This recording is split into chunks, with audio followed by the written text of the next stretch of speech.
And the same way, if I had more experience and I was more qualified, then I should be the one who got the job, regardless of. It's just like now I'm sitting in a chair, uh, speaking to you. You are doing your job. You are also sitting in a chair. It's the same thing. Yep. Mm-hmm.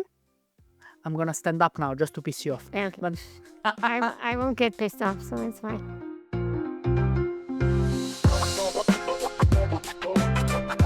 DayOff was born from the simple idea of a bar conversation during a day off, with the goal to understand great people, the choices they've made, and their mindset. And with this approach, we are able to split the person from the personality. If you do enjoy the work we're doing here, hit the subscribe button and become part of the DayOff podcast community. The episode you're about to watch is going to bring out a lot of feelings in you and emotions. At some point you will want to cry, at some point you will want to laugh. It was recorded with a very special and, if I might add, colorful woman. Her name is Shamini. She works within the whiskey industry, and there is so much I could say right now, but I'm not going to say anything because I want you to find it out on your own. Just watch the episode, trust me, it's going to be worth it. Shamini, welcome to your day off. Thank you so much, Felice. It's a pleasure to be here. Are you happy to be here? I am happy to be here. I am actually very excited to be here and talk to you. Did you follow some of the episodes we've done previously? Yes, I did. And I really like them. Even though they were about food, I don't have too much to say about food. Well, you like to eat. I do like to eat, especially Italian. Is it? Yes. See? Most popular and sexy cuisine around the world. There must be a reason for that, isn't it? It must be. Yes. Have you ever been to Italy? No, I haven't. I would really like to go, but it's difficult to be traveling with a wheelchair. But not impossible. No, nothing is impossible. That's right. You've been to other countries, right? Yes, I am. Where have you been? I have been to Ireland, Scotland, England. When I was a child, I went to Bulgaria. I went to what was Yugoslavia back then. I've been to Greece. I've been to Crete. So I've been around. You've been around. So you've been to Greece and you haven't been to Italy. Then it's your fault, Shamini. Yeah? I know. I'm sorry. But you know that people say Italy, right? But Italy, so I'm not gonna say it's a big country because it's 60 million people, so it's not even a small country. Mhm. But the northern part of Italy is very different compared to the southern part of Italy. Mhm. Actually, every single region in that country is very different from one another. But from the food you find and the culture and the way people speak, there is this concept, this idea that people from the south are a bit more happy because it's sunny and we eat better. Mhm. I'm not sure if that's entirely true, but are you a fan of Italian cuisine then? Yes, I am. What do you eat? Well, it depends, but I like cheese a lot. All right. So I like mozzarella, and I like when you have the really ripe, nice tomatoes. That's fantastic. You don't get those in Norway. No, but you get those in the south of Italy. That's where I come from, actually. Yeah, see? All right. So if you organize a trip there, let's just stay in contact. I'll send you to a few places. Oh, thank You're you. going to be shocked. Unfortunately, no whiskey distilleries there, though. No whiskey distilleries. I'm not a big fan of wine, though. You're not? No. Bella, we need to change that. Yes? Yeah. My sister tried that for, I think, 20 years. And Didn't work. No, it didn't work. Okay. All right. Maybe you can do some magic. Yeah, but if in 20 years it didn't work with your sister, I don't think I can make it happen. But maybe you have some secrets she does not. Yeah, some women tell me that. Yeah. Some women tell me that. Now I'm talking about wine. Yeah. So was I. All right. Listen, Shamini, it's a pleasure to have you over for a few reasons. I think you have a very unique story and an even more unique approach to life, I guess. And that's why I wanted to have you here. Mhm. You were born in Norway, Yes. correct? But from immigrant parents. Or- Other. Only your father. Yeah, Right. no. Your father is from Sri Lanka. Sri Lanka, and your mother is Norwegian. Yes. And your father moved here when? Do you know that? Yes, 1972.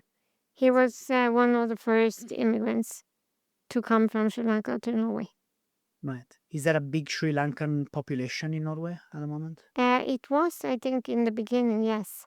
I don't know if there are that many today, but there was a lot of people coming from Sri Lanka back in the 70s. Can I ask you, I don't know if you even know the answer to this question, but how did your parents meet? My father came to Norway, and then he was working in Bergen, and my mom was also living in Bergen, and both of them had different or their own relationships, and then somewhere along the line they met. Funny how that works, sometimes. Yes, but I don't think I've ever heard the story. No. No. Okay. Huh.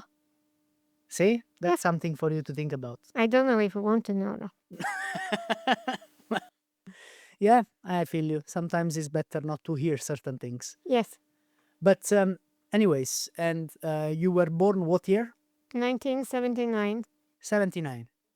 I believe that, since the day we were born, all of us, we are, because when you're a kid, when you're young, your brain acts as a sponge, right? And you just absorb everything around you, right? You absorb the environment, the energy, the language, the everything, really.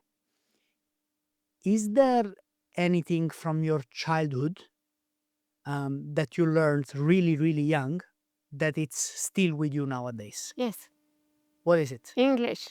English. Yes. Okay. The language English. All right. Because I remember my parents always planning stuff in English because they wanted to keep it a secret from me.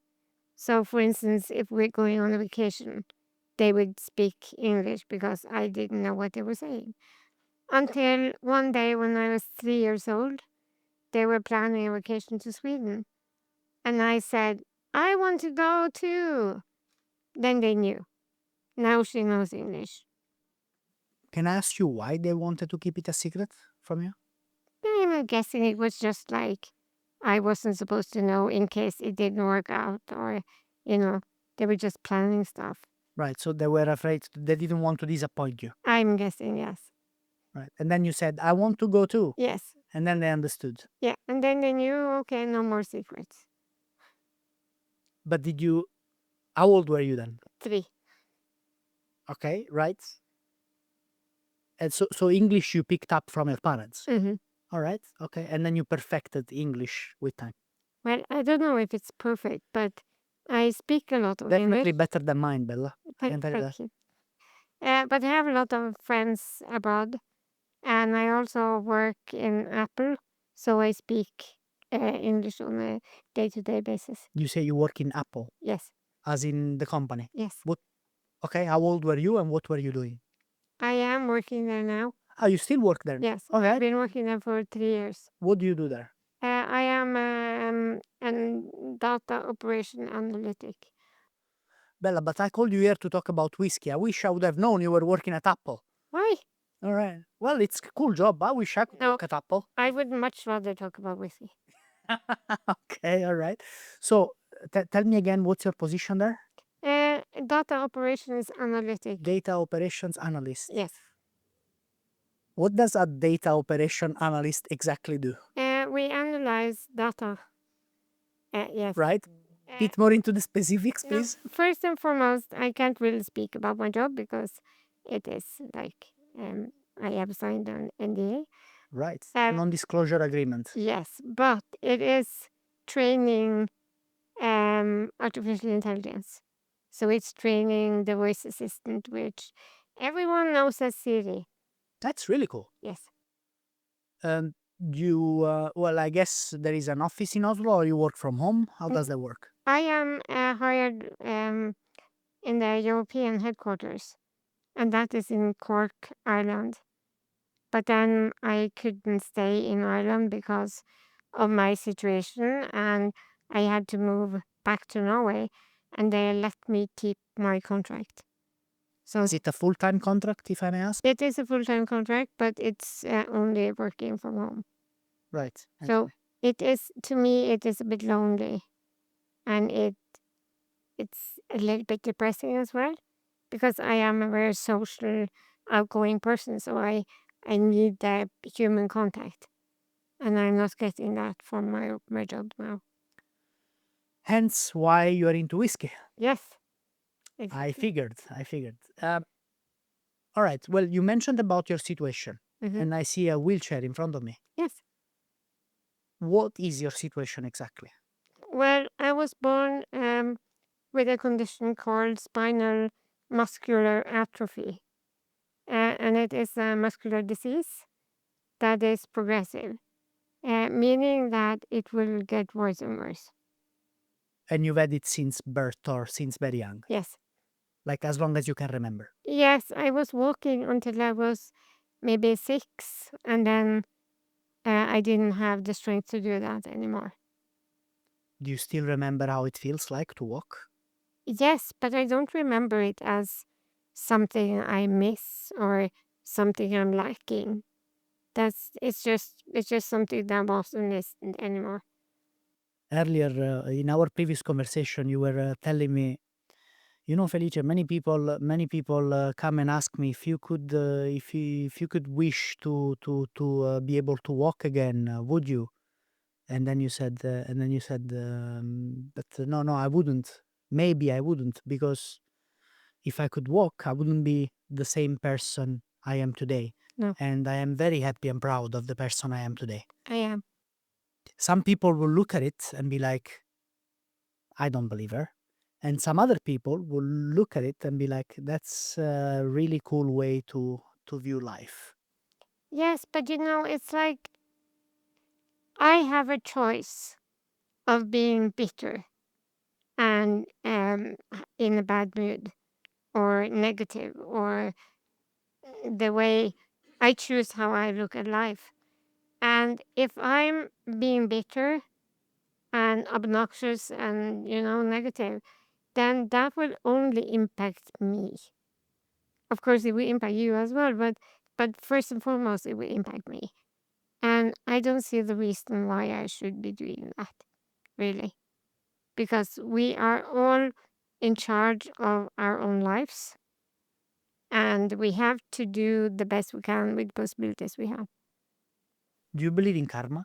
Yes, I absolutely do. So that makes sense. Mhm. I was just curious about that. But so since you were a kid, you've had this diagnosis. How has it impacted your life? And I want to know, how has it impacted your childhood, especially? Let's start from there and then we move on. And I want to know the positive impacts and the negative impacts. Let's start from the negative and then we move on with the positive. This is actually a bit difficult to answer, but my childhood consisted of a lot of bullying. I'm from a tiny, tiny place with not that many people. And when I went to school, my class was 6 girls. And 6 girls means a lot of problems, really. Okay. Yeah. All right. So there was a lot of bullying and a lot of not nice things going on. And Physical bullying or just verbal? mostly verbal in my case, but there was physical bullying as well, and not directed towards me. But then I had instances where people would hold the door closed when I was going through the door. So when I tried to push it open with my wheelchair, and as a child, I didn't know limitations and consequences really. So I remember a couple of times I used my wheelchair to try to push the door open, and it would short circuit my chair, so it would just stop functioning and it would break. Stuff like that happened, I remember. And also, a lot of adults and like in school didn't plan like trips and stuff around me, so I could never go with them. And that was also a kind of bullying, really. where everyone else got to do stuff and experience regular school things, and I was at home. But Shamini, wouldn't it be bad to plan it in front of you, knowing that maybe you couldn't go anyways? Yeah, but they always did that. I was always sitting there in the classroom listening to all the things they were planning, knowing that when they were leaving, I couldn't go because the bus wasn't accessible or they were going somewhere like to a mountaintop or, you know. You have well, this was at school. You also had a family at home, and your family consists of father and mother. You have a sister, you say Yeah, I as had well? 3 siblings. Three siblings, right? Did they try to protect you from what was going on at school? My mother and father did that, yes. They constantly fought my case. Uh, as much as I can remember, it was like every day, something every day. But they didn't get anywhere. And you have to be really resourceful and strong to be able to deal with having a disabled child and also fight for everything. And a lot of it shouldn't be necessary to fight. It should just be, okay, you have a disabled child. Let's help you. Let's help the family. Because having a disabled child could break any family. Did it break yours? In a way, I think it did, yes.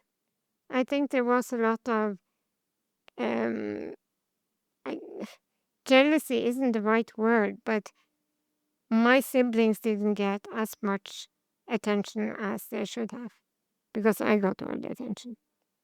Mm. Well, one could argue that you did need a bit more attention than the others, right? Sure, So, but it doesn't make it right. no, well, I guess it's, these things are never either black or white. They're nuanced, I guess, and complicated. Yes. Um, okay, so earlier when I asked you if there is one thing you learned from your young age and you still carry on today, you said English, which was a great answer. Yes. But is there anything else apart from English Well, you still carry on? Maybe something that you use to approach people today? I have learned to be strong. That started early on to not let the bullies break me, for instance. That's right. A few of my classmates still have problems from all the bullying. I don't. I didn't bring it with me into adulthood. I think it was a thing and it wasn't okay, but that's just how it is. You see, this is very interesting to me. You know why? Because very often we, tell me if you agree with this or not, but I believe I'll speak for myself so I don't offend anybody. I grew up in an environment at a time where it was very common to victimize yourself, for everything, right? And then that victimization wasn't a one-time thing only. It kept going on and on and on and on for anything that ever happened to you, basically, right? And I carried on with this until my teenage years and so on. At some point I just realized I don't want to be that guy. I want to be the person who who moves on from whatever bad thing happens to him, and because, as we were saying earlier, there is not much we have control over in this life. uh, our mind is probably, not probably, definitely, in most cases, the only thing we have control over, and and we should own that, and just realize that we do own our mind. All right, other people can't control. We can't let other people control the way we feel, because if we lose control of our mind as well, then all of a sudden we just lose control at all. Would you agree with this statement? I do agree with that statement, but also in my case, it's a bit nuanced because I am dependent on other people, um, no matter what I want to do. I need someone to help me or assist me. And that, Do you like that? no, I don't. I absolutely hate it. My personality and my situation is they don't match at all. I hate asking for help. I hate being dependent. I hate not being able to do whatever I want when I want it. I am a kind of person who would pack up a bag with clothing and just jump on a train or a plane to go somewhere to experience something new. And not being able to do that is kind of heartbreaking. It's also in the little daily things, right? Yes, it is. It is getting out of bed, getting into bed, going to the toilet, making some food, picking up the cat, pouring a glass of whiskey, which I have kind of found the solution to. What's the solution? I actually find like a bar, I don't know what it's called, but it's like a contraption where you put the bottle in and then you push the glass up from underneath and then you can fill a shot. I bought one like that, so now I can pour my own whiskey. You don't need to ask anybody for it. No, Funny enough, a solution to go to the bathroom by yourself, you didn't find, but to pour a glass of whiskey, that you found. I did. I mean, it's sometimes it's not about doing the stuff, but it is about having the possibility to do the stuff. Interesting, yeah? Yes, Not equality of outcome, but equality of opportunity, meaning exactly. having the possibility. Yes. We're gonna get to that as well, but God, there is so much I want to cover here. So, all right, then you grow up, you got into your teenage years. Were you, usually teenagers are rebellious with the family and so on. Um, were you In a way, rebellious? I was. I was what I would call a shit kid until I was maybe 24, I think. So, yes, absolutely rebellious. But I remember one episode where every child run away from home to some extent. And I remember being at home and um, putting liver paste on some rye bread too. I remember Kind of paste, liver paste. liver paste. Yes, Okay. it's a Norwegian thing. Right. And I We put don't have that in Italy. I understand because it's not that good, really. Right. So I put it on 2 slices of rye bread and I packed it up. And then I got on my bike because I had more movement when I was, a lot younger. So I got on my bike and then I rode my bike, I think, 5 minutes away from home, far enough that I couldn't see our house anymore. Then I parked my bicycle and I ate my rye bread and then I went back home. And that was like my idea of running away from home. Wow. Okay. Well, at least you had the taste of it. Yeah, but I don't think anyone missed me. I don't think I was gone for long enough. No, that, jeez. I'm not sure if you mean that as a joke or are you serious now. No, I am serious. Can you just please tell me? Because if I laugh at the wrong things, then I'm the bad guy. So No. whenever there is a joke, just tell me this is a joke so I can laugh. Because- Fletcher, you can laugh whenever you want. I know, I know, I know. So, And that's part of the great mindset I think you have. What kind of family did you have? what do you mean? Well, we've been talking about your parents, home, where they, because I guess you're well educated. You sound like you're well educated. I'm not. You're not? No, I'm not. Okay, well, then you covered that very well. Thank you. Does that come from your own work or is that a family thing? No, I actually think it is a part of being curious. Right. Because I don't misunderstand what I'm saying, but I don't appreciate people who limit themselves. Okay, what do you mean by that?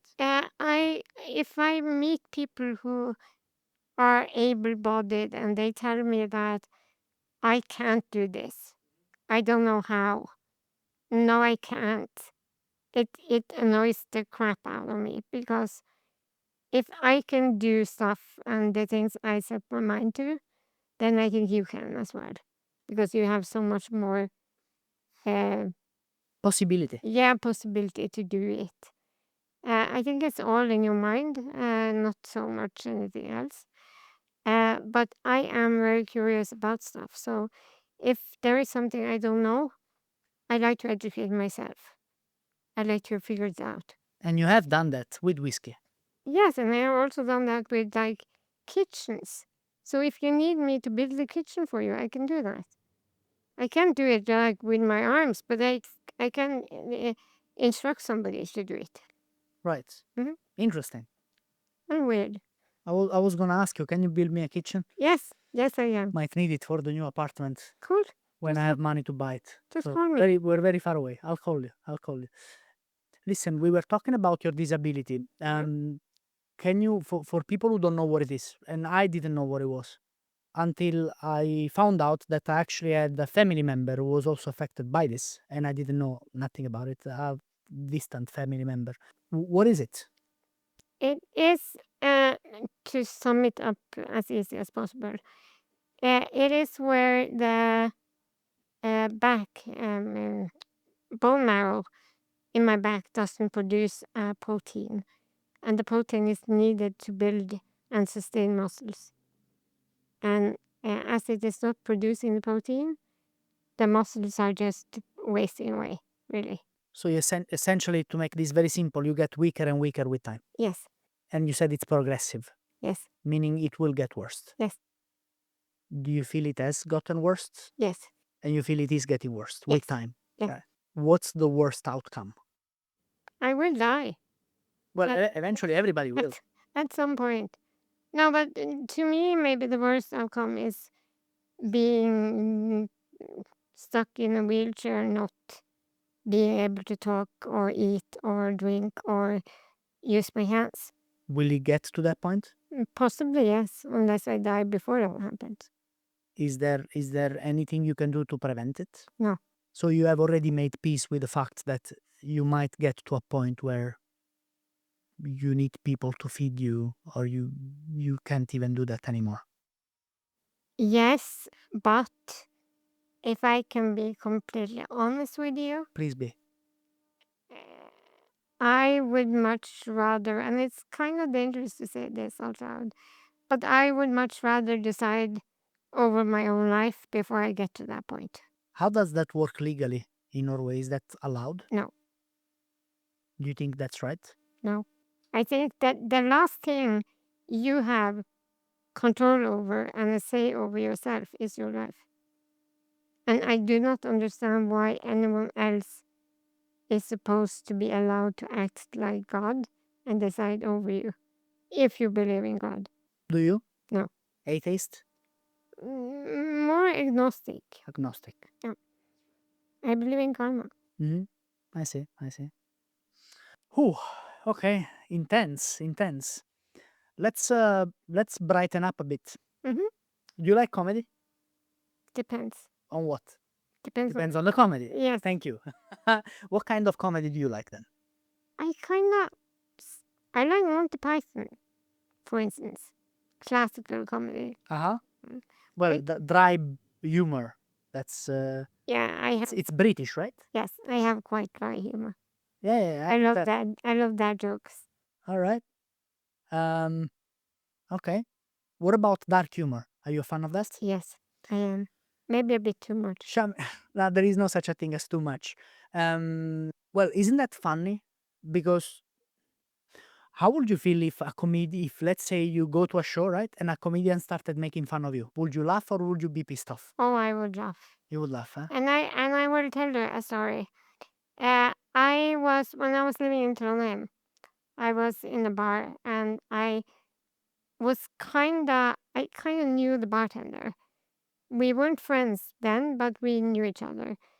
And it was almost Halloween, and we were talking about what we were going to dress up like when Halloween came. And I was like, no, I don't know really. I haven't planned anything.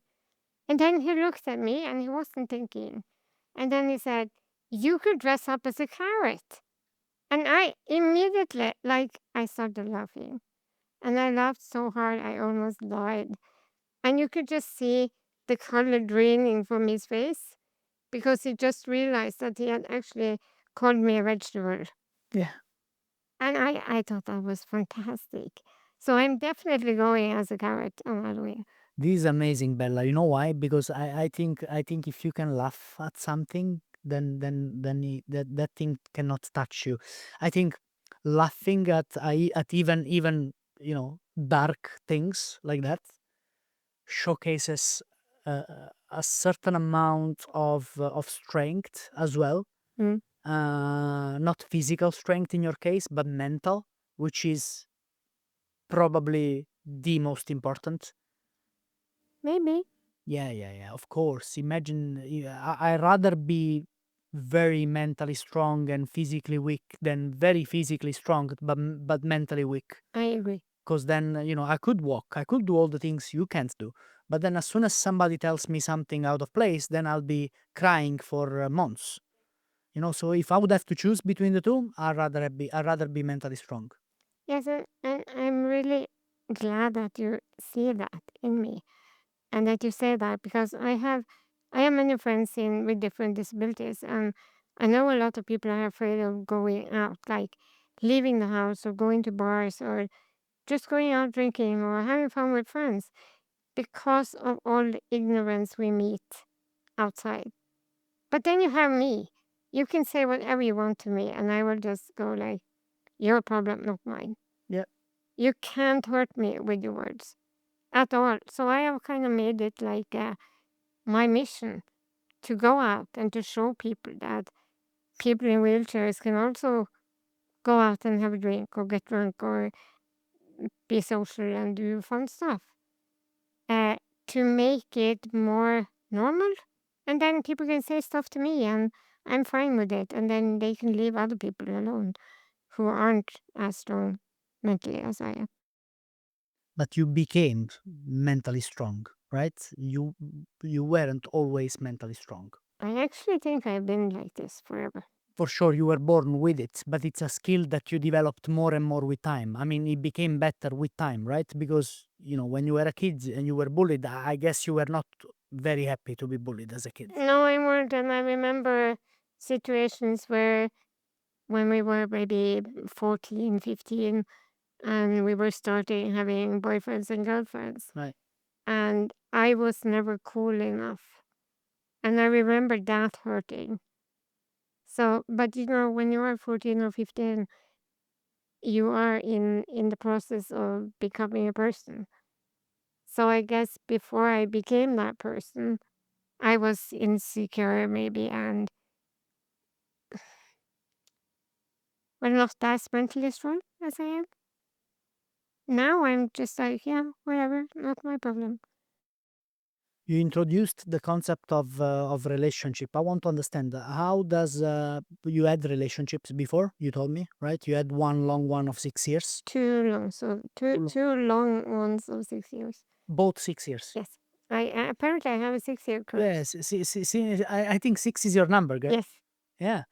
Um, and it was with the Norwegian guys, right? yes. How did that work exactly? So you were dating, right? And then you moved in with them normally as it works with everybody else. What a stupid question did I just ask? Yeah, well, you just answered it. Yes, I did. Can I get a little more personal? How does sex life work exactly? Or Sex is that a life- stupid question too? Well, it kind of is a stupid question, but apparently this is something a lot of Yes. people are wondering about. Right? So I can just now on camera and on mic just be upfront and say it works. Just say it. It works just the same way as everyone else. Easy. Yeah, I'm not magical No. in any There way. is nothing different about that. Nope, there isn't. I feel you. All right. Okay. So all the positions like everybody else, not normal. Well, if you would ask me to like stand on my hands up against the wall, that would be kind of difficult. But everything is possible. You I just have to have the right mindset. That's right. There is a way to do everything. Yeah. Ah, Bella, you're amazing. This is great. Well, everything is possible. Mhm. After a while, you got into whiskey. Mm. Now, I want to understand, how exactly did you get into whiskey? That's actually a really easy story. Because, as I said, I'm from a small place, and we kind of, I shouldn't be saying this on tape, but we kind of start drinking maybe earlier than in larger places. And I always That was prefer, very smooth and generic. Nobody can ever tell you anything about that. and I kind of always preferred rum. Now, when I'm saying rum, and please don't be offended, I mean like Bacardi Black and Captain Morgan, and that's not rum, but that was what we had. That was rum. Yeah. And that was what I Sugar kinda- cane spirits. Yes, Cane spirits. my favorite. Right. Perfect. I didn't like wine. I didn't like vodka. I didn't like this soda pops. So I went with rum, and that just stuck with me. And then I went to Crete in 2004, and I purchased my first bottle of whiskey, which was Johnny Walker Black Label. And I remember I paid 60 crowns for it, and I was really happy. And then Because you purchased the whiskey or because you paid 60 kroners for it, which is both. for both. Let's translate that for for our international viewers. 60 kroners is approximately 6 euros, 5 euros, something like this. Yes, That's very cheap. it was very cheap, and it was Johnny Walker Black Label, Mhm. which was fantastic. And when I later on, I think this was in 2006, my boyfriend at the time wrote his master's degree, and when I'm not sure about the year, yeah, I think it was 2006. And when I finished, he got an A.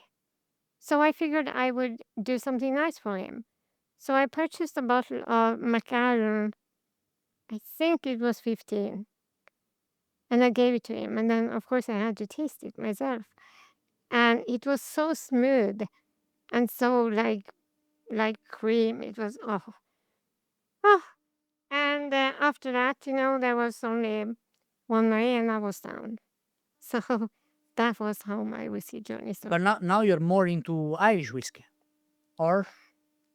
Not really, no. Okay. Everyone thinks I am, because I love Ireland and I love everything Irish. So then people just assume that I must only drink Irish whiskey, and I don't. That's not the only fake assumption that people have about you, is it? No. No, but we'll get to that part as well. Yeah, but Alright, so you're a Scotch girl or a whiskey girl in general. in whiskey girl. All right. Well, you discovered the passion for it, right? But one thing is having a passion for drinking whiskey, and another thing is, well, learning the science of production and just everything around it, and also learning how to taste it.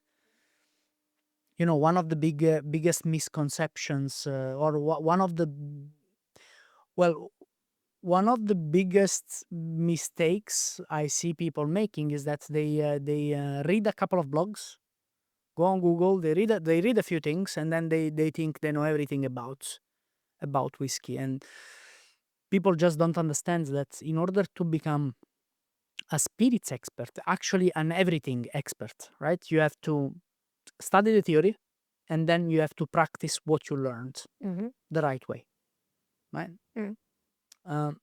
And it's the same for spirits, right?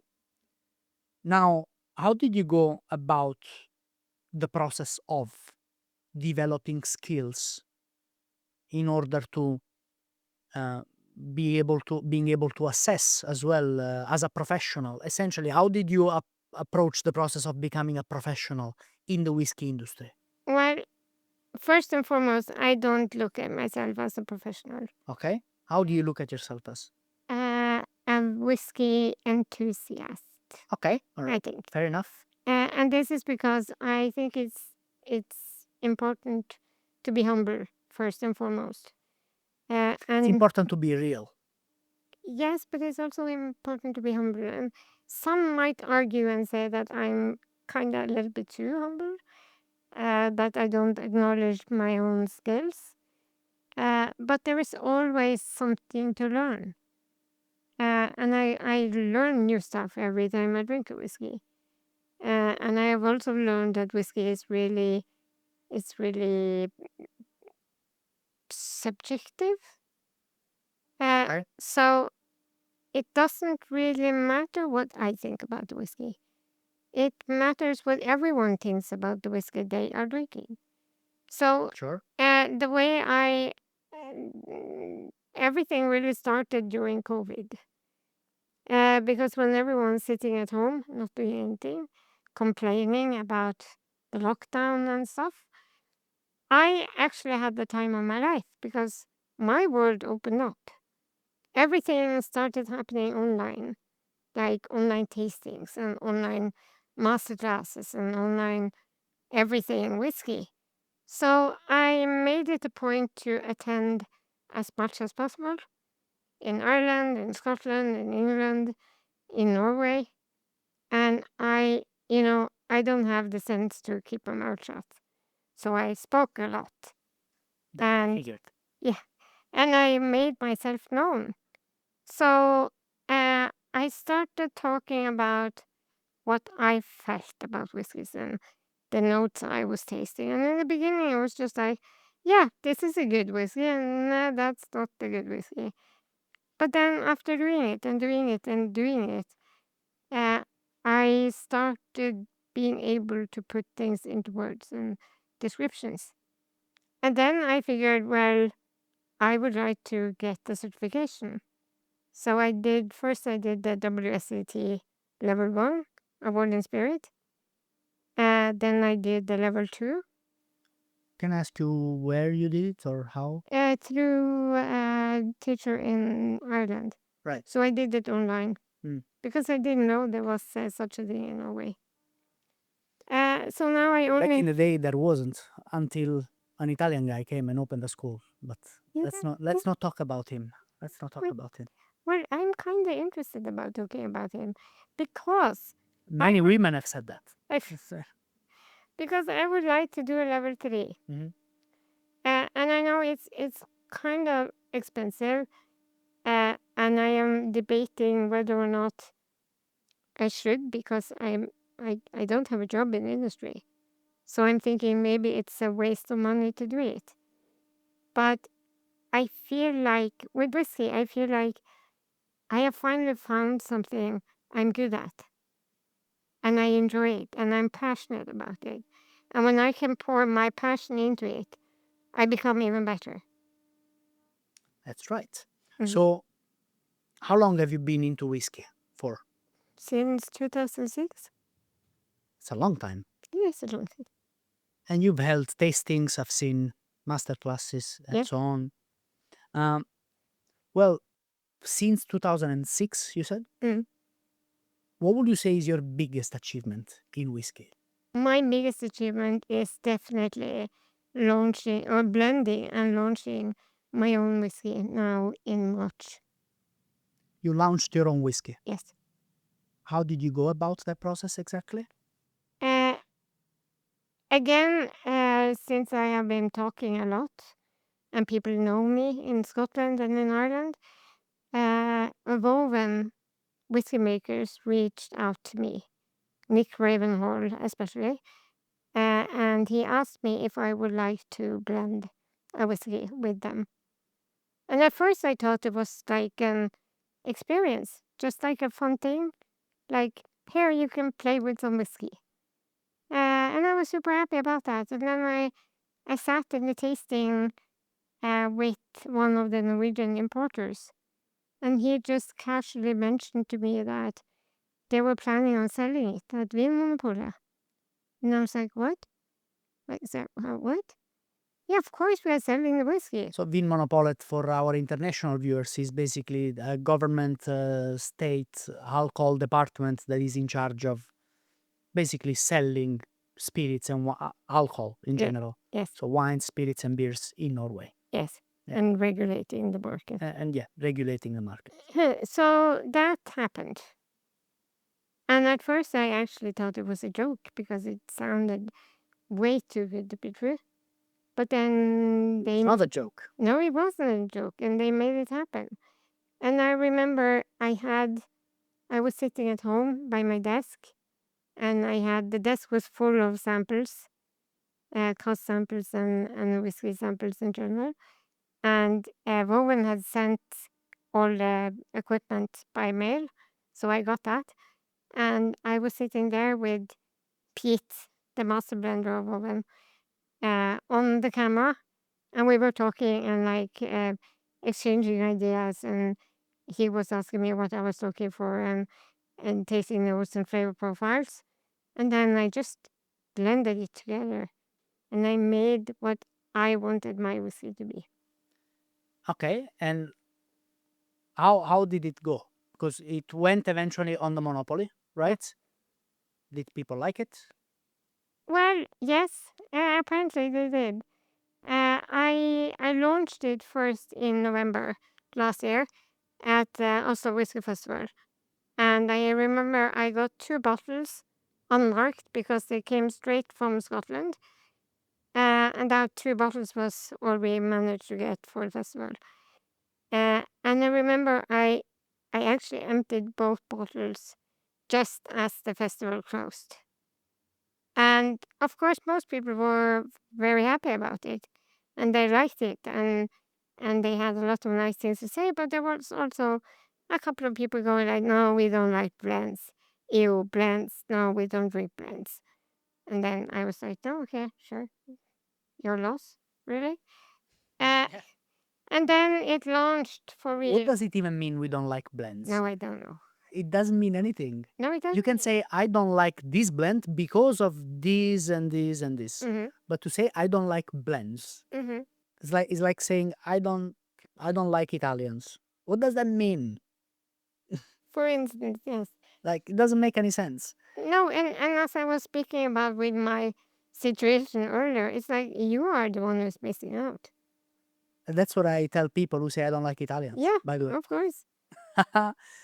But in terms of sales at Vin Monopolet, how did that go? Well, it launched in the beginning of March, and I launched 60 bottles, and exactly 1 month later, it sold out. A month later. A month later. Fantastic. Yes, I'm very proud of that. Do you have a taste of the whiskey? I do, actually. I brought a gift for you. She brought a gift for me. I did. To my favorite Italian. All right. Can we taste it? Of course. All right. Production, can I have some glasses, please? Thank you, thank you. Can you pour some for the lady? I'm not sure if this we can have on camera, us pouring whiskey and stuff. There is no brand, so There is no label. this is okay. Just a little bit, just a couple of fingers. Just split it, half and half. That's Yeah. Thank you, sir. All right. Okay. Shamini, tell me, what do we have here? What was the idea Well, behind this? the idea was, and it's kind of hard to explain, because what I wanted to do It is warm. is, I'll tell you something you already heard before. You're very hot, girl. thank you. Yeah. No, I don't hear that very often. No, So thank you. You can say it again if you want. I'll say it again later. Yeah, thank you. Off cameras. Be careful of your girlfriend. No, she's okay. She knows me. Yeah, okay. Yeah. No, the thing is, I wanted to make a whiskey that would be my personality in a bottle.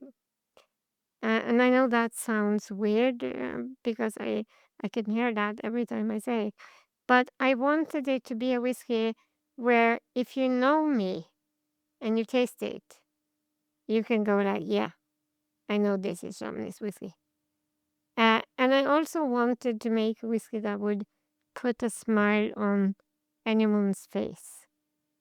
And that when you have had the whiskey in your mouth and it has coated your tongue and it sticks for a while, then you will be like, I think I want another sip. Bella, is this the right time to tell you that I don't like blends? No, but I don't like Italian theaters. That's right. That's right. So what do you think? It's terrible. Okay. Terrible. No, when I had it for the first time, you gave me a sample of this. There was one thing that stayed with me, and it was exactly the texture, as you were talking earlier. The silkiness, very easygoing. I don't know you enough to say if this translates to your personality or not. But it's definitely, I don't know, can we call it a company whiskey? A whiskey that keeps you company, that you can sip and then sip Yes. again? And I think to me the whiskey is like, it's important to, it's not going to be like something you shot. It's supposed to be something that Nothing keeps you're you supposed company. to shoot. No, Shot, not say a shoot. word. You can shoot it. You can shoot, yeah.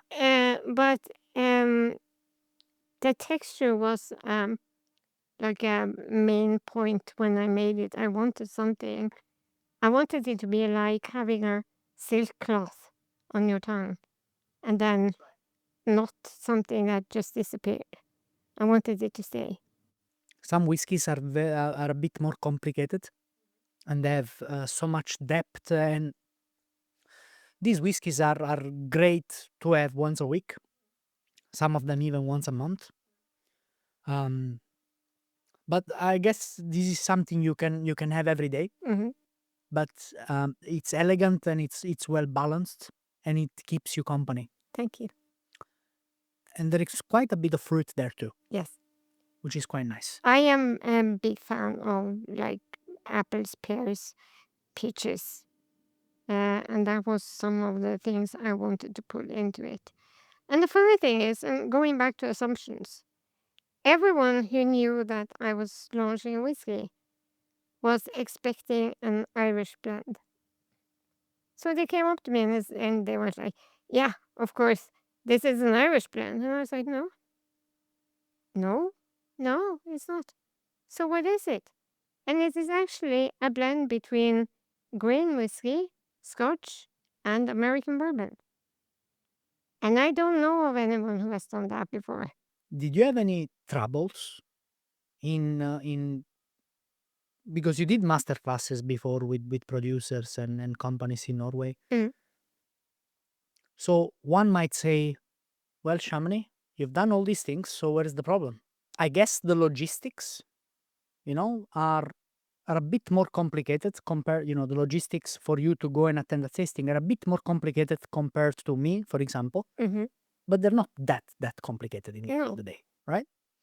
Now, the question is, did you ever have big troubles when it comes to maybe companies not understanding or not wanting to work with you, not because of your skills, but because has this condition ever been a problem for some companies? Well, nobody will say it straight to my face. But I am an observant person. I see things and I hear things and I see what's going on behind the scene. And I know that a lot of people see my wheelchair and they think I can't do stuff instead of actually asking me.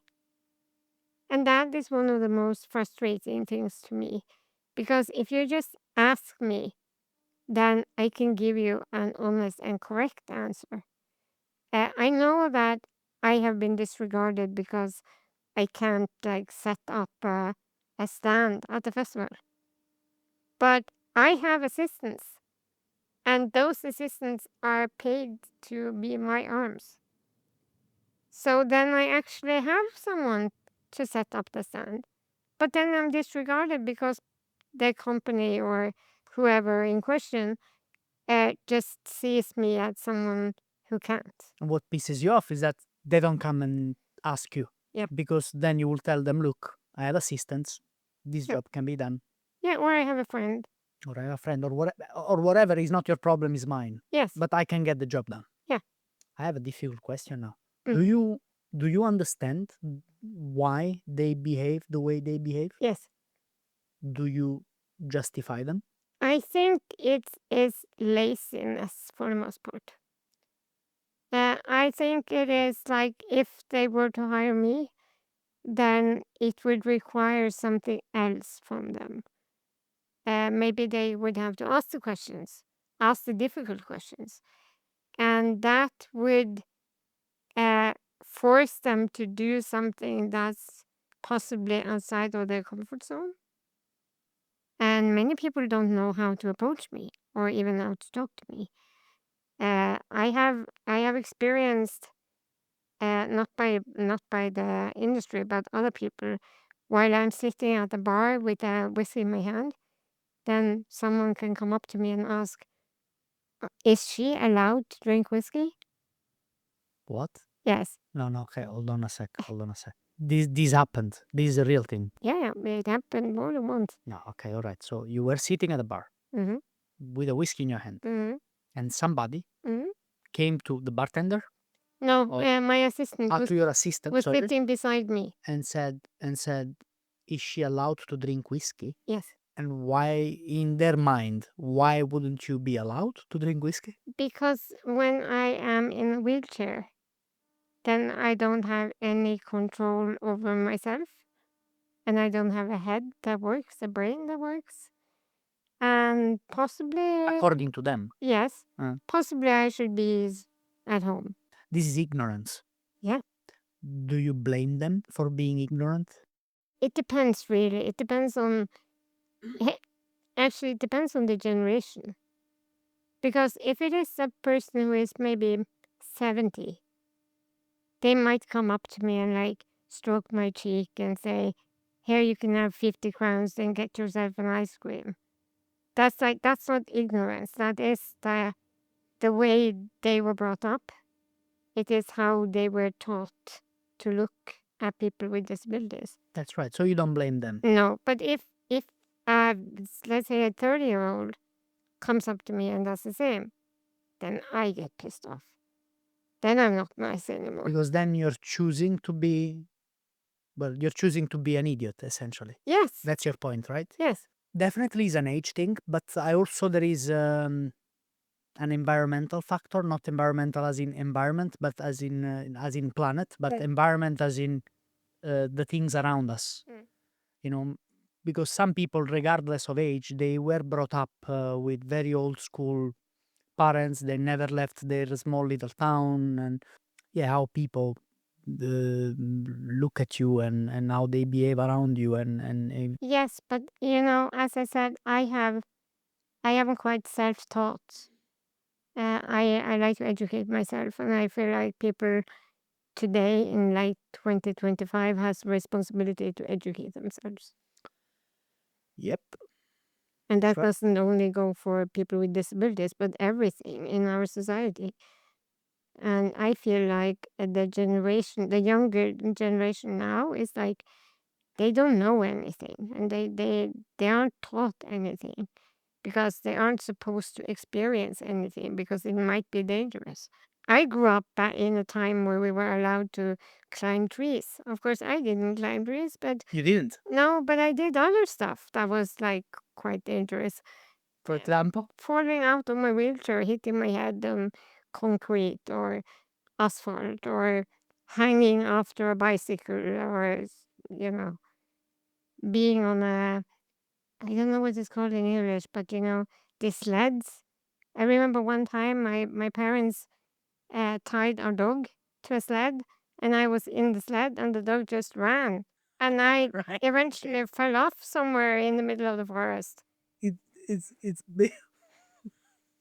So it's actually It's basically a wheelchair that works without electricity. yes.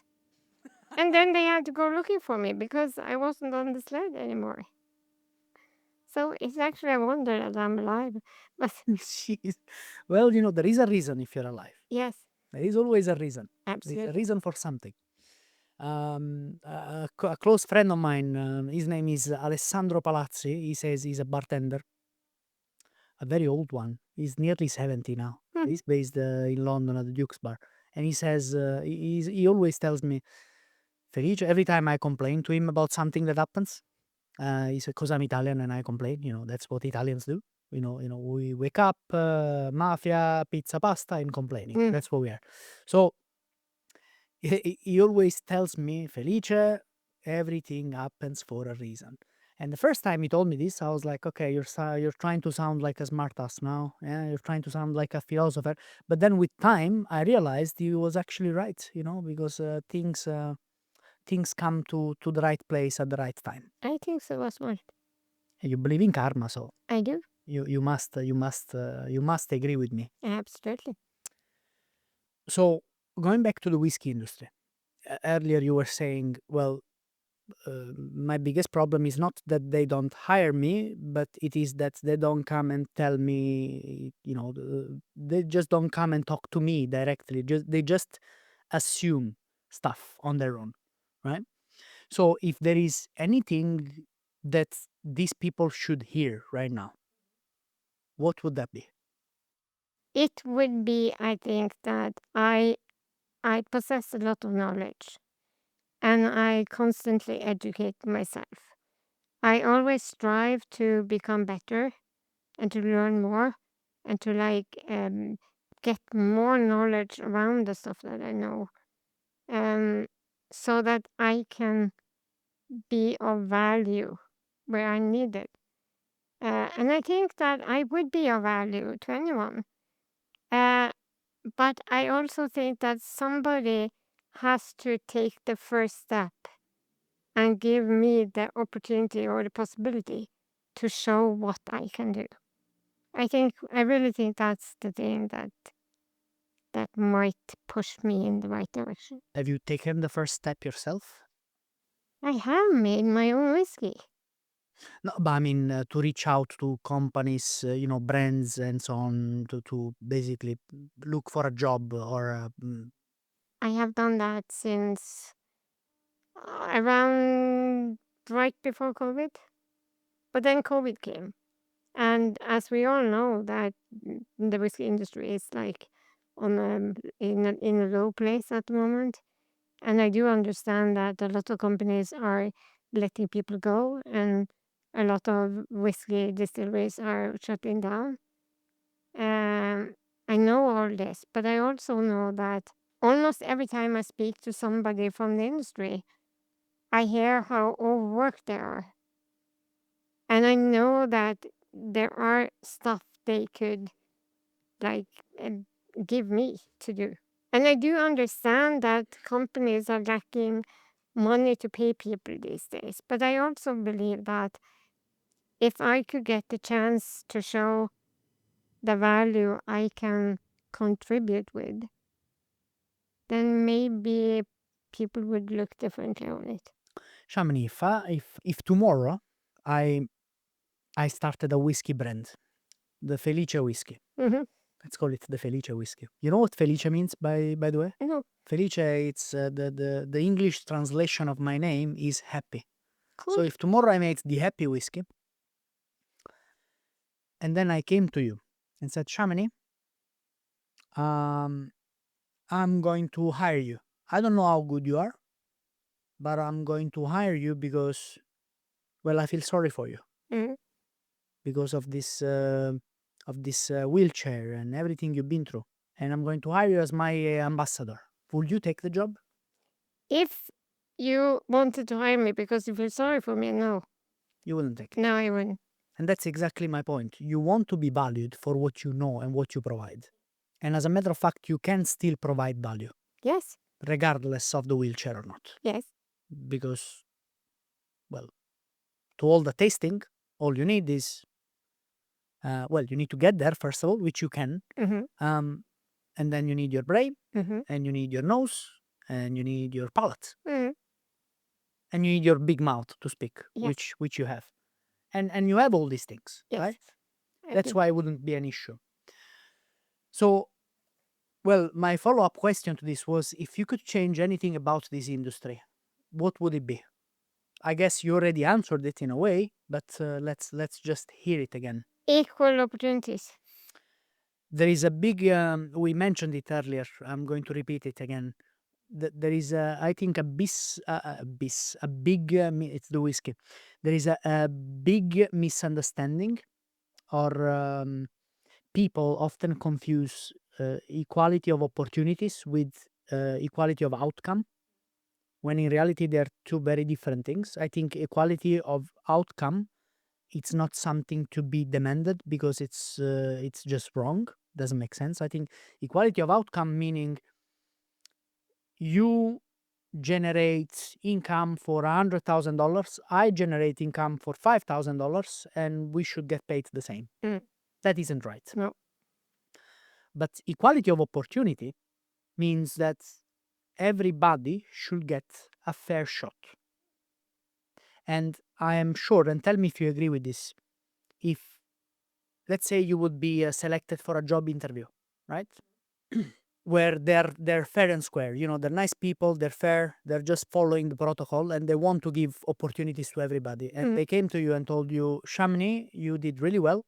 Unfortunately, you didn't get the job because there was somebody with more experience or more prepared. Would you be pissed at them? No. Not at all, right? It's natural. That's the way it should be. That's right. And the same way, if I had more experience and I was more qualified, then I should be the one who got the job, regardless of. It's just like now I'm sitting in a chair, uh, speaking to you. You are doing your job. You are also sitting in a chair. It's the same thing. Yep. Mm-hmm. I'm gonna stand up now just to piss you off. Okay. But I won't get pissed off, so it's fine. well, personally, I've trained myself over time to be, I told you when I was a kid, I grew up with this victimhood mentality, which was sort of forced on me, but then it carried on with me to my teenage years, and that was 100% my fault. And then at some point I realized, well, is there anything about your personality you want to change, you think is not perfect or not good enough? Yes and no. Yes, I think I should kind of be more confident. I have a couple of, that tiny little voice behind your ear telling you that you're not good enough. I have that voice, and I don't like it. I try to mute it every once in a while. But I also Do you have it often? depending on the situation. But yes, when people tell me that I am good at what I do in whiskey, for instance, I hear it. It's like, no, you're not. But then I know I am. So it's like I'm kind of conflicted. I'm complicated. Are you? Yes. Didn't realize. Don't be a smartass. You're asking too much now. But I am also honest, and I'm outspoken, and I don't say stuff that I think will hurt anyone. I'm not that person, but I know people are hurt by things I say because I am honest. This is a way of communication I have been living by since many, many years. So if you could, would you wish to be less honest then? No, not really, because then we're back to talking about changing yourself to make other people happy. And the most important thing is that you are happy or I am happy about ourselves. And I don't, of course, I have negative traits, as we all do, but I don't think I would be me without them. And if I can acknowledge them and try to work with them or change them, try to make them better, then I think I've done what I can do. Don't you think that the hardest part for most people is to actually acknowledge that they have something that they need to change Yes, about themselves? absolutely. Have you had that thought process? Yes. Every day, almost. So, can you give me something else? You told me about insecurities now. Do you have anything else? Well, again, it's a double, what is it called? Double-edged sword. Because everything I I answer or everything I feel or everything I think is related to being dependent on other people. And I don't think the answers would be the same if I wasn't. By the way, I didn't even ask you this. Do you get any support from the government? I have assistance, yes, like on paper. I What do you mean? I have on paper it says that I'm supposed to have assistance 24/7. So I should You have. don't? No, I don't. It is almost impossible to find people who work with me personality wise. And Oh, okay. I think this is because I am a strong person. I am a strong personality. And it doesn't match with being disabled.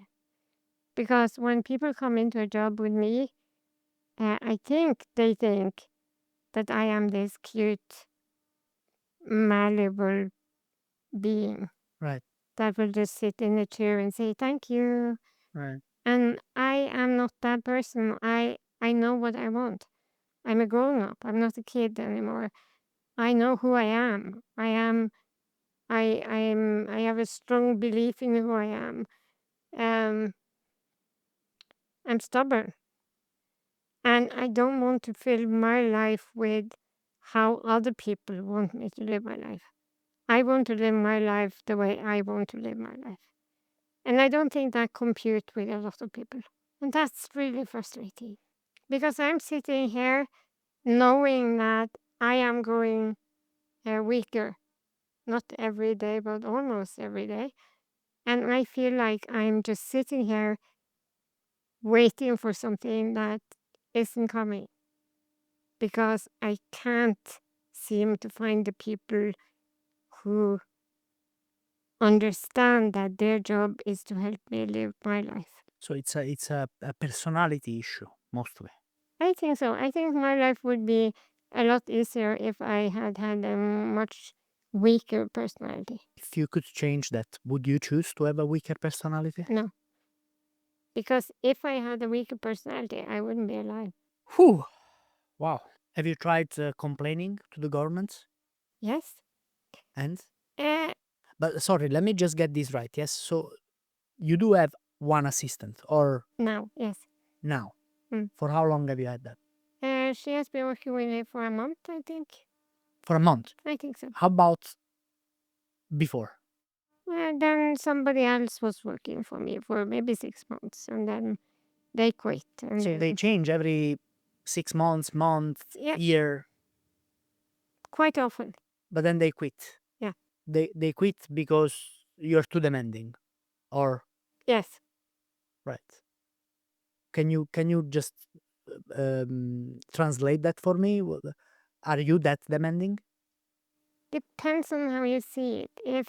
That's what I'm trying to understand. If asking to be allowed to make my own choices and to live my life the way I want to live it, then yes, I am too demanding. That's not being too demanding. Well, it depends who you ask. Because If you ask a mentally sane person, that's not too demanding. no, I agree with you. Absolutely, 100%. But in Norway, and now I'm going to say something controversial. I've been living with a disability for 45 years, and in Norway, and I always hear how amazing and fantastic Norway is, and it pisses me off just as much every time, because in Norway, if you have a disability, you this is my opinion, you aren't regarded as a human being. And I I can't understand how a country like Norway in 2025 can treat people with disabilities the way they do. I don't. I completely disagree with the whole stuff. But that's how it is. And it rubs off on the younger generations. So when I hire people for assistance, people don't understand what the job is. They believe that they are supposed to look after me or care for me or have the responsibility for my life and my decisions. And that's not the job at all.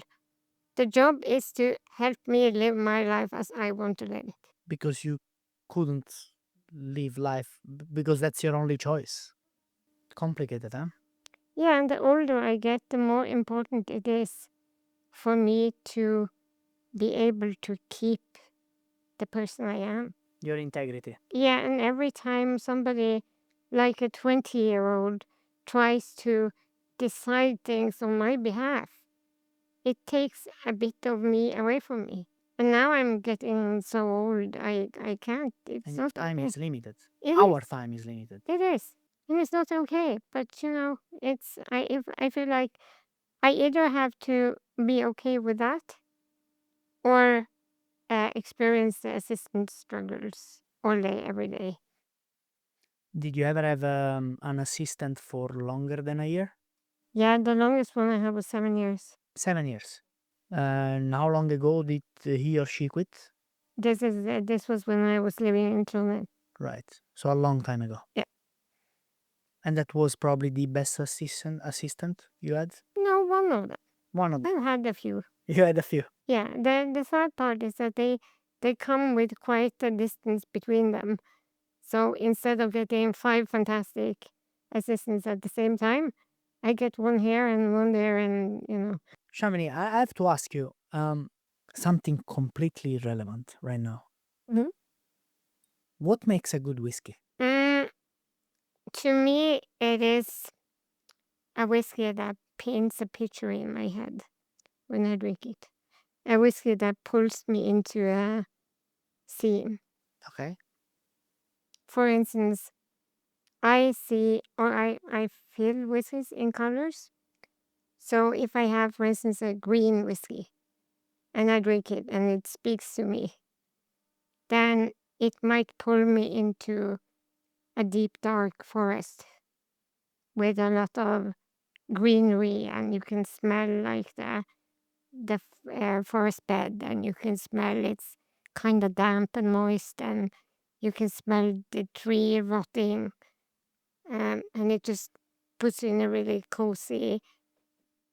And it's weird because I've never been walking in the woods. Okay. All right. So colors. Mm. A whiskey that allows you to travel somewhere else. Mm-hmm. Don't you think that's interesting?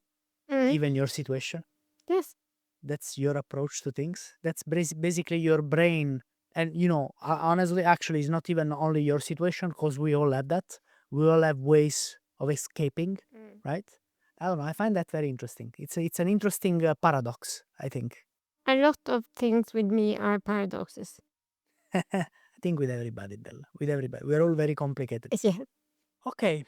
Why do people like you? I think people like me because they see a strong personality. And they see, I think actually some people admire me because I have managed the things I have managed, and I have survived the things I have survived.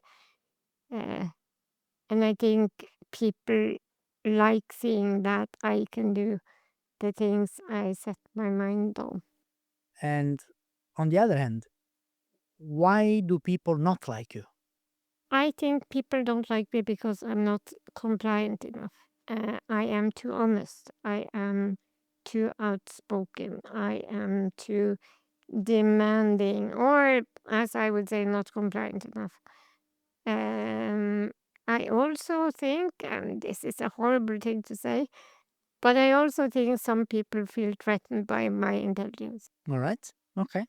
Did you ever give anybody an honest reason not to like you?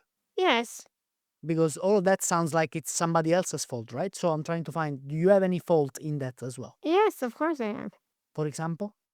Well, as I said earlier, I could have been more compliant with people. I could have swallowed more camels, as we say in Norway, and I could have changed myself and my personality to be more normal. I don't, well, what's normal? Define normal. It's a very abstract concept. But A4.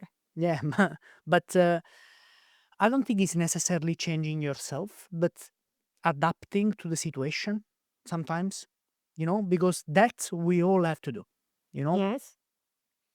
But of course, changing yourself is one thing. Changing yourself implies changing an habit, right? Mm. Or a way of thinking.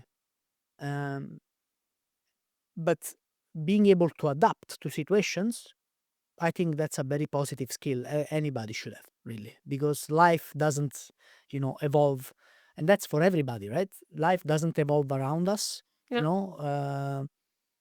and therefore we should adapt to situations. For instance, if you take the whiskey industry, Mm. the whiskey industry has definitely adapted over time, Yes. and producers still now adapt. Now, there is no such a thing as alcohol-free whiskey, but probably you never know there will be. Now, is that a good thing or a bad thing? I'm not here to debate that, but what I'm here to debate is, well, some gin companies, for instance, have created, alcohol-free gin. Now, again, is it a good thing or a bad thing? Who am I to say? But as a matter of fact, they have created an alcohol-free gin. Why? Because they're trying to adapt to the market. Now, did they like doing it? Maybe not, but they did it, right? And in the end of the day, they still make money from it, and therefore they make money from it, so they can pay their employees, which can sustain themselves and their families and so on, and everybody's happy. You know. So in the end of the day, is it really a bad thing to being able to adapt? No, it's not. But for instance, when we sit here and talk to each other, we both adapt to each other. I won't make any horrible Italian jokes You should. because I'll be laughing. no, but I know what um, you mean. Yes. yes, and but it's a two-person thing. So if you are in a situation, let's say you're in a room with 10 people, all the 10 people adapt to each other because that's how society works. Uh, in a situation with me, for instance, if you go back to talking about resistance, it is it's a made up situation, if you understand what I mean. It's a created environment. And sometimes you adapt and I adapt and everyone's happy and we work together and it's nice. Sometimes I adapt and you don't. And other times you adapt and I don't. Right. It needs to go both ways, of Yeah, course. it needs to go both ways. And I don't think it's like where you can adapt to an extent, but then you can't adapt more, if you understand. Yeah, Me. because then if it's well, there is a certain line you don't cross, because if you cross that line, then all of a sudden it's not adapting anymore; it's changing oneself, Yes, exactly. and that's not what we're doing, of course. But that makes sense. Not to say that changing is bad; it has to No, be contextualized, yeah, right? yeah. I'm a smoker, and I would like to change that horrible habit, you know, um, and I will at some point. Just that I don't want to. Yes, That's probably I why. was just about to say, if you put the stubbornness away, then you can do it. Yeah. Well, but then there are a lot of bad things that come with putting the stubbornness away as well. Because yeah, no, Bella, but it's true. And you have the same, I'm sure you can understand me here. The same stubbornness that allows me not to quit smoking is the same stubbornness that allows me to wake up every day and do the things I don't want to do to achieve things that others don't achieve because they don't do things they don't want to do. Does that make sense? So the same stubbornness that allows not only me, a lot of people to move on. It's the same stubbornness that allows you to be here and do what you want to do, right? So as you said earlier, it's a double edged sword. And what's something? Can you tell me something people get completely wrong about your condition? The thing I think most people get wrong about my condition is that my brain doesn't work. I think you've proved in this episode so far that your brain does indeed work very well as well. Thank you. I take that as a compliment. It was meant as a compliment, yes. It's the only one you're gonna get today. Thank you. I will keep it in my heart. You know that. Well, but I think that is the main problem. People believing that I'm like not use that term a vegetable, which is a horrible term, but I mean. Well, depends. I like vegetables. Yeah, well, I like vegetables as well, but it's not They don't mean it in a nice way. it's not a nice thing to say about anyone. No, no, for sure, for sure. But then again, their problem, not yours. If I don't know if I should ask you this, but I will. Uh, you've seen some brand ambassadors we have in this country, right? Mhm. Right? Do you think is there anyone that you look at and you're like, I would do a much better job than that guy or that girl? Am I allowed to say no comment? I can't be shooting myself in the leg before I even get a job. Oh well, but you don't have to. You don't have to say names, right? No, but actually, being serious, uh, no, well, no, I'm not. I'm not the kind of person who would say I can do this job better than you. Well, did you think it? Ah, No, but I might have thought I could contribute something to this job that you can't. basically, you just repeated what I said with nicer words. Well, I'm not Italian. Yeah, you're right. She's roasting me, bro. She's just roasting me. That's great. I love to be roasted. No, but seriously, we can all learn from each other, I think. And if we go together as a unit, we can do stuff better than if we're just one person. And I'm not going to say that I could do any brand ambassador's job better than they, but I do think that I have something to add to the mix that other people don't. Is there anything about uh, whiskey, let's say Scotch whiskey, that you didn't understand yet and you want to understand better? Well, I want to learn more about production. I think Any specific part of production? no, not really. I want to learn it all. That's the problem with me. I want to understand the whole thing. Now, Really a problem. yeah, well, a couple of years ago, my mind was set on becoming a brand ambassador. That was the dream. That was everything I wanted. Now I have just moved away from that, and now I'm just like, no, I actually want to do blending. Now I know I want to do blending, All right. and that is what I am going to pursue. I will need help to reach that goal, and I don't know if I will get that help, but You can try. yeah, Do you think people will give you a shot at some point? the frustrating part about that is that I am 100% sure if I had been living in any other country than Norway, I would have been hired in the industry by now. I'm sure. I am absolutely sure. Either if it's a tour guide or if it's a brand ambassador or even if it's an amateur blender or something, I know that I would be hired today. In Norway, I'm not sure if it will happen. What's the piece of the puzzle that is missing in Norway? The mentality. That's a massive piece. I think it's the mentality. Well, do you think there are exceptions? I hope so. Have you met any? Depends on what you're talking about. I haven't met anyone who has offered me a job. No, I haven't. But I have met people uh, willing to give me a chance to work their stand at a whiskey festival or hold tastings for them. So yes, I have absolutely. So there are exceptions. There are exceptions. Yes. When it comes to job, like work, it's complicated. There are other factors, of course. Yes. But I think economy maybe is the biggest one right now. and I'm going to close with this now, unless there is anything else you want to discuss. What is the best tasting you ever done? The best tasting. No, not you tasting. Yeah. What's the best masterclass you ever done? I haven't done that many, but my first ever tasting was my friends at Teeling Distillery in Dublin. Rob, to be exact.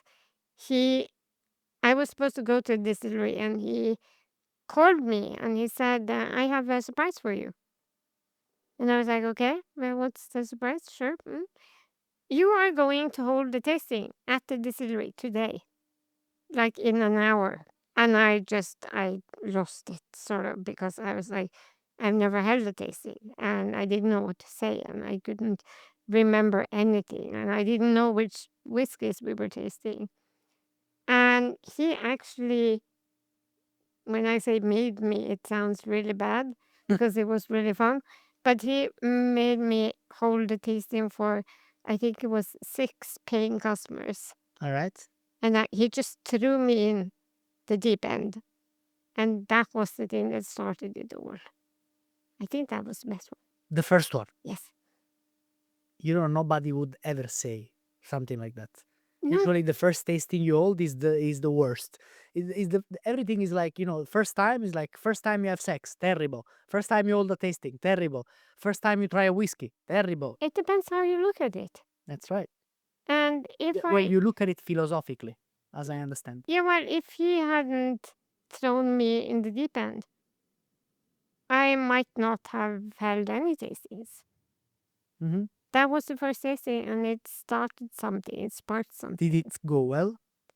I didn't think so. No. No? But the people who were there didn't know anything about whiskey, so they were really happy about it. There you go. And That's another interesting paradox, isn't it? yes, and I have also learned how to bullshit. Uh-huh. Like, if I'm really nervous and I can't remember anything, I just have to bullshit my way through it until I can calm down enough to remember. Right. And as long as people believe me, then it's fine.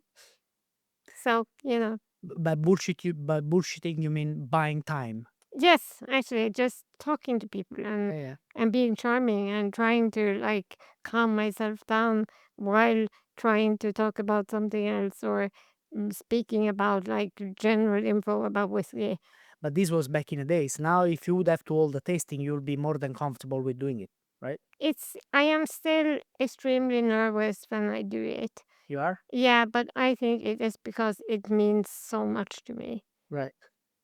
Because it really does. It means the world to me, and the option of failing, it's not an option. I don't fail when I do things. It's like when I set my mind to something and I do something, it's 100%, and it's all my passion and all my knowledge and everything I have to make it as good as possible. Shamini, this was an absolute pleasure. Likewise. I hope you enjoyed too. Yeah, absolutely. Are you just saying it to be nice, or did you actually Yeah, enjoy it? now I'm lying. No. No, I actually mean it. It was a pleasure. Is there anything I should have asked you and I didn't? If I eat pineapple on pizza, I choose to lie and say no. Good thing we waited until the end. That I can't do it. Pineapple on pineapple pizza, anybody would just tell that I go put it up always. Ooh. All right, I forgive you just because it's you. Thank you. You wanna give me the glass? No. Okay, all right. All right. Shamini, this was a lot of fun. Mm-hmm. Thank you so much. Thank you. Oh! Clap your hands as well.